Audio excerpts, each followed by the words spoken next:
We're also extremely excited that we have tremendous allies in this area, and perhaps one of the most powerful allies that we found and a great friend to Salesforce in our move to not just software as a service but now also platform as a service is Google. And for those of you who have attended Salesforce events where we've announced relationships with Google before, you'll remember that it really started with common values.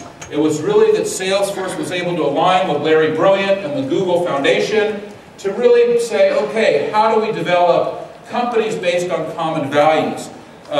Google.org and Salesforce have given out over $85 million in combined grants. We work on a lot of exciting projects together. Our offices are very close together in San Francisco, and we find a lot of synergies in what we're able to do together. Then we really kind of took it to another level. We started to do technical integration, and we call mashups. We combined with Google Maps, we combined with other Google applications, and kind of delivered millions of API calls back and forth between our two services, and this was a great next step forward. Then we moved on to really integrating AdWords deeply in our infrastructure. So we have AdWords in our infrastructure so that every Salesforce user can be an AdWords customer. And we deeply integrated the entire advertising network of Google into our infrastructure and into our apps, and we built custom applications that really featured what you could do in Google AdWords. And then we enhanced that with a joint product, and that was Salesforce Group Edition featuring Google AdWords, and there's some exciting new versions of that have come available in the last 90 days, and that's been tremendously exciting for us. And most recently, we announced just a month or two ago Salesforce for Google Apps, where we are selling Google Apps as our office productivity strategy, and we've deeply integrated Google Apps into the entire Salesforce architecture. And as you can see, thousands and thousands of Salesforce customers around the world have now standardized on Google Apps. So now to really talk about the next capability between Salesforce and Google, I'd like you to welcome Vic Gundotra from Google. So please welcome him. As Mark said, we are very close allies, and so it's also a privilege to get a chance to speak with you as developers.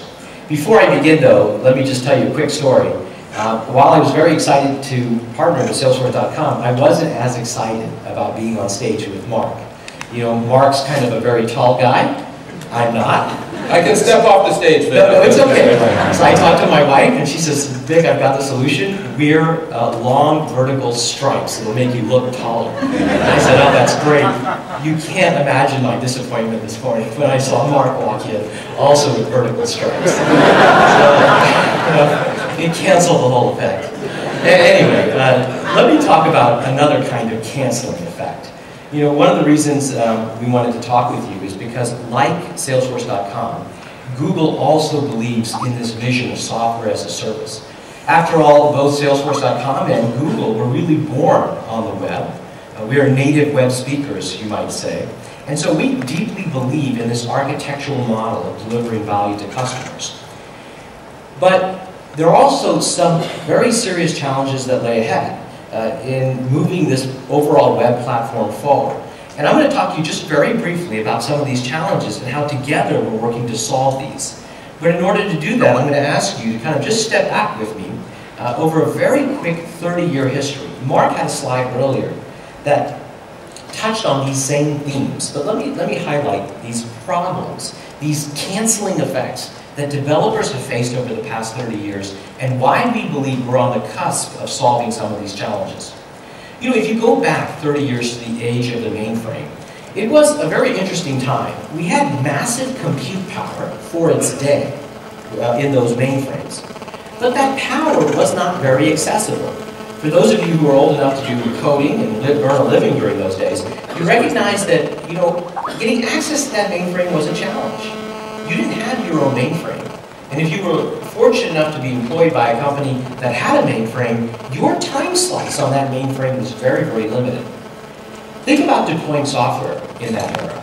Well, deploying software, provided you got access to the mainframe, you wrote your code, was relatively simple. You pushed a button and down came the software to those dumb terminals.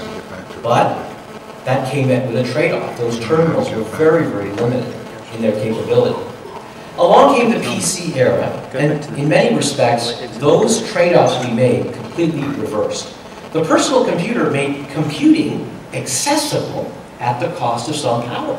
We all had our own PCs. They were in our basements. They weren't as powerful as the mainframe, but we had them. What about software deployment? Mark put up one of my favorite slides, which highlighted, the deck of cards, the complexity involved in deploying software. And for anybody who's deployed software in a business, you really understand that the deployment of software has become unbelievably complex and expensive. So while software became very expensive to deploy, we did get a powerful machine. We went from a dumb terminal to a powerful PC. Along comes the era of the internet, and in many respects, these tensions have canceled each other out again. The internet introduced us to massive compute power. Compute power, in many respects, which was larger than any mainframe had ever been. These clouds of computing. But, once again, these clouds, in some respects, are inaccessible to an average developer. Mark talked about $300 million that Salesforce.com has spent. Google spends, on average, about $4 billion a year in CapEx budget. And so these data centers are incredibly expensive. Are they also, just like the mainframe, inaccessible to developers? How will you ever leverage the power of that cloud? And what about software deployment? Certainly the success of Salesforce.com and many Google applications and the emergence of the browser as the client that matters really demonstrates that we now have the ability to deploy software at a very, very low cost. But the browser itself is limited. Like that early dumb terminal, it doesn't have the power and capability of the PC. So how do we solve these problems? Well, at Google, we think there's a way to solve these problems and do what we call it an in-phase wave amplification. Instead of having the stripes cancel each other out, maybe we can solve some of these problems and really usher in a new era. We believe that's exactly what we're seeing. How is it that we're making the cloud powerful and accessible? Well, Mark had a slide earlier that talked about how many companies are now coming out with their own platforms. Amazon, Salesforce, Google, the Google App Engine, and for the first time, an average developer working within an enterprise or a consumer application can very easily write software that is hosted and run by these clouds of computers. You can have accessibility and power, and we believe that's a very, very big deal. What about the browser? Mark talked about some of the new browsers, like the new Mozilla browser. We're thrilled at the performance of the JavaScript rendering, the JavaScript interpretation in the new Firefox. And we certainly think that the next generation of browsers from others, including Safari and Microsoft, will have very significant improvements. We're working with the industry to introduce new capabilities in a standardized way in the browser.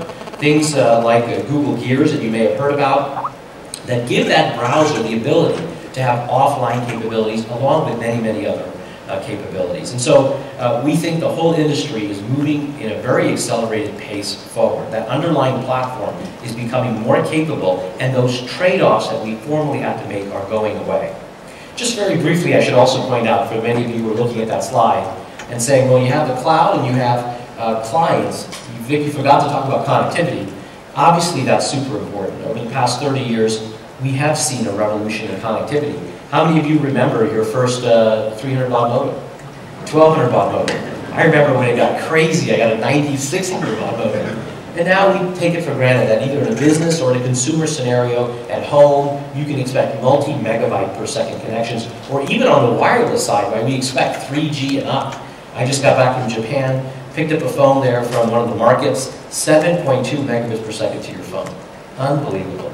And so that innovation continues to move the entire platform forward. At Google, we have many efforts, many individual technology efforts, from Gears to Google App Engine to efforts like Open Social, all of which we're working with the industry on. In particular, though, I want to talk about our Google Data APIs. With Salesforce.com, we have very deep collaboration with Google Apps. Those Google Apps can be extended by you as a software developer through something called the Google Data APIs. The Google Data APIs are built on top of the Atom publishing protocol, so it's an open protocol, open XML-based protocol. And it allows you as a developer to extend our products, whether it be our spreadsheet, our word processing, any blogger, any of our products, through these very simple and consistent APIs. Read, write, access, and your ability to extend them. And we'll use these in conjunction with Salesforce.com to connect the clouds. so that you as a developer can write an application that spans Amazon or Facebook or Salesforce.com or Google's cloud and really do something magical.